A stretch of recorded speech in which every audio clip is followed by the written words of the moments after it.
evening, guys. Welcome back to the channel. Welcome to another Hammer film review. Tonight we're looking at one I've not seen in a long time, but I revisited it last night, and it's the one starring Herbert Lom, Heather Sears, and Michael Gough, and it's The Phantom of the Opera.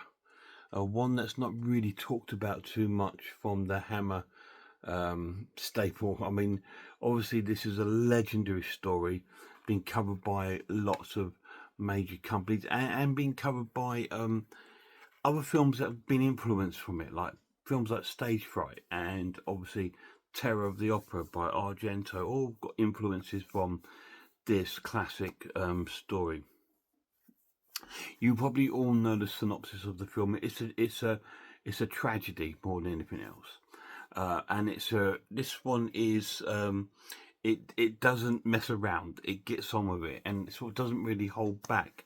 Although it's only a PG, I'm surprised it's only a PG, but it doesn't hold back. It stars Herbert Lom as the Phantom.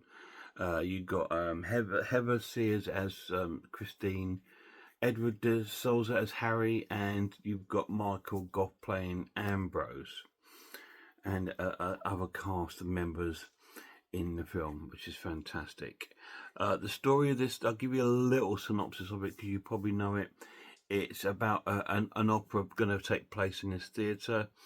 The guy that's running the opera, which is Ambrose, played by Michael Gough, he's taken this piece of work and said it's his own opera and it's his, but it's not. It was actually written by Professor Petrie, who in fact is the Phantom, and ended up getting sort of accidentally scarred in it wrong.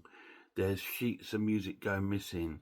There's bits of stuff breaking. There's people being sacked. There's a I think her name's Maria in this, played by Leanne Orkin. She's the original sort of opera singer. So she leaves and toodles off and doesn't want to perform there again. So they start auditioning. And Christine comes in, played by Heather Sears, and she's got the restaurant a bit later in the evening and saves her from his grip because he was taking her back to his apartment to train her. Anyway, he managed to get over, but she got then dismissed from the play. But in the rehearsal, she was seen and heard by the Phantom, who absolutely adored her voice, and he wants her to sing his operas, because he's written loads of operas and stuff that never got published because of this Ambrose guy.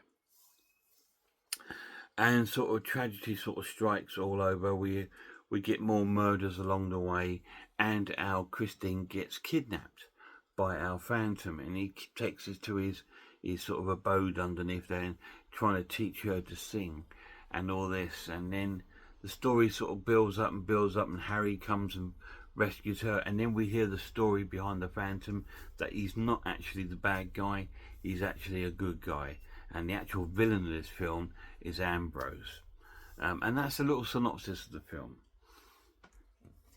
It's an essential watch. It's a 10 out of 10. It's that good of a film. This is one of the best versions of Phantom of the Opera I've ever seen, and it's a Hammer film. How amazing is that? I don't give many Hammer films a 10 out of 10, but this is a 10 out of 10. It's taken me a long time to revisit this film. I've not seen this film, guys. Last time I saw this film, I was about 15 years old. So, you know, I'm 58 now, so it's the first time I've seen it since then, and it's incredible, absolutely incredible. Special features, there's one or two. Look at that lot. This is what I love about Indicator films. They put so many special features on it, and it's just absolutely wonderful. There's interviews, there's makings of, there's commentaries, there's trailers, there's commentaries over the trailers. There's so much going on. There's a piece about Leanne Orkin. She's got a piece of a documentary about her. There's all these wonderful sort of things going on in this edition. Really, really cool. I mean, all of them are like it. Taste of Fear. Look, you know what I mean? It's just incredible. This is how you do a film when it's something like this, when it's got a history behind it. It's an old film. It's been out for so many years. It deserves a proper edition, and this is it. Yeah, I mean, I don't know if this got released as a collector's edition. Um, they do tend to do a lot of collector's editions, and they release them with like only like 2 or 3 thousand available. I don't know if this got a release like that. This was probably in one of their Hammer box sets, if anything else, and they've released it individually. So that's, but it's fantastic. It's a great film, guys. Amazing. The pluses of this edition, it looks stunning on this edition. It looks amazing. The acting is phenomenal. Michael Gove is awesome as this evil Ambrose. He's a womanizer. He's a bit of a perv. You see him talking to the women and he's like, it's uncomfortable to watch him. And he's embarrassing. And then he sacks people if he doesn't get his way. He's just a horrible man. And then you've got Harry, played by Edward de Souza, who plays it so well. He's like the love interest, and he's a real handsome man. He really is. And he's sort of like, he really loves Christine, and they sort of start dating. And there's some really nice, funny bits in the film, like especially when you get a couple of the stagecoach drivers, and they're sort of chatting to Harry and stuff about where to go. There's some great sort of humour going on in the film, which I loved. It's really cool. It's such an amazing film. It's a Hammer film that really needs to be re-mentioned, and sort of like given the love it deserves. And Herbert Lom, wow, when he plays the Phantom, he's so convincing. He looks like Michael Myers a little bit with the mask. I've got to give you that. I don't know if there was any influence for John Carpenter on this mask. Obviously, we all know that's a William Shatner mask, but it was like, when you look at this, you say, wow, that he must have saw this and thought, well, yeah, I want my killer to be like plain faced like this. It's amazing. But when you see him as Professor Petrie, he's fantastic, absolutely awesome, and you really feel for the guy.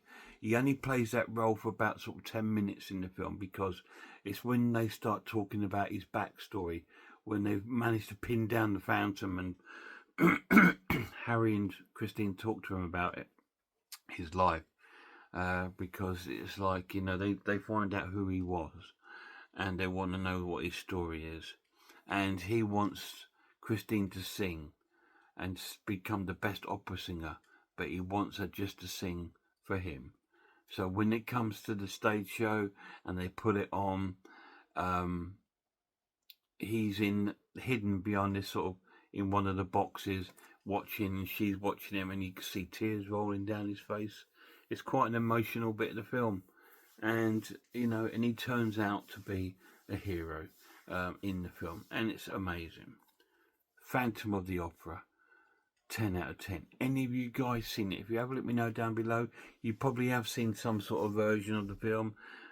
Universal Pictures have done it, and they did it in 3D. It's one of their first colour films, I think, in the Universal sort of monster films. I do own that in my Universal Monsters box set. That I do own it in that. Is it in there?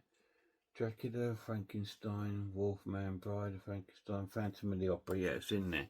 So I do own it on disc too. But this one blows it out of the water. Absolutely fantastic. Check it out, guys. It's amazing. Guys, till my next video, please check out some horror channels for me. Check out Horror Hands, Horror Geek, Man v Film, RS Design, Pizzawell. I am Icy Little Cat Watches Horror Movies, Grumpy Andrew's Haunted House, and The Maniac. And a massive shout out to my lad. Till next time, look after yourselves, look after one another, and I really hope I see you all soon.